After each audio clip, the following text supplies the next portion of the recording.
Champion ట్రోఫీలోనూ team India ప్రదర్శన మెరుగుపడకపోతే మాత్రం కోచ్గా గంభీర్ పోస్టు ప్రమాదంలో పడినట్టేనని బోర్డు అధికారి ఒకరు చెప్పారు. మరోవైపు ప్రయోగాలు చేస్తుండటంతో జట్టులోని ఆటగాళ్లు కూడా అభద్రతా భావానికి లోనవుతున్నారని తెలుస్తోంది. బీసీసీఐలో ఖాళీ అయిన పదవులు భర్తీ అయిన తర్వాత భారత జట్టుపై కొన్ని నిర్ణయాలు తీసుకునే అవకాశం ఉంది. ఛాంపియన్స్ ట్రోఫీలో జట్టు ప్రదర్శన మెరుగుపడకపోతే మాత్రం గంభీర్కు ఉద్వాసన తప్పదని అంటున్నారు. గౌతీ ఎప్పుడూ మా మొదటి ప్రాధాన్యం కాదు.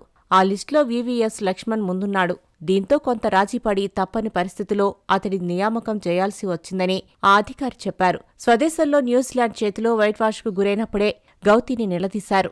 ఇక ఈ సిరీస్లో కోహ్లీ వరుస వైఫల్యాలకు గౌతీ ఏదైనా సమాధానం వెతకగలడా అనే ప్రశ్న అన్ని వర్గాల నుంచి ఎదురవుతోంది. అంతేకాకుండా ఓ సహాయ కోచ్కు చెందిన సహాయకుడు ఫ్రాంచైజ్ జెర్సీలో మ్యాచ్ ముగిసిన తర్వాత ప్లే ఏరియాలోకి రావడంతో పాటు బీసీసీఐకు కేటాయించిన బాక్సులో కనిపించడంపై కూడా బోర్డు పెద్దలు ఆరా తీస్తున్నట్టు సమాచారం.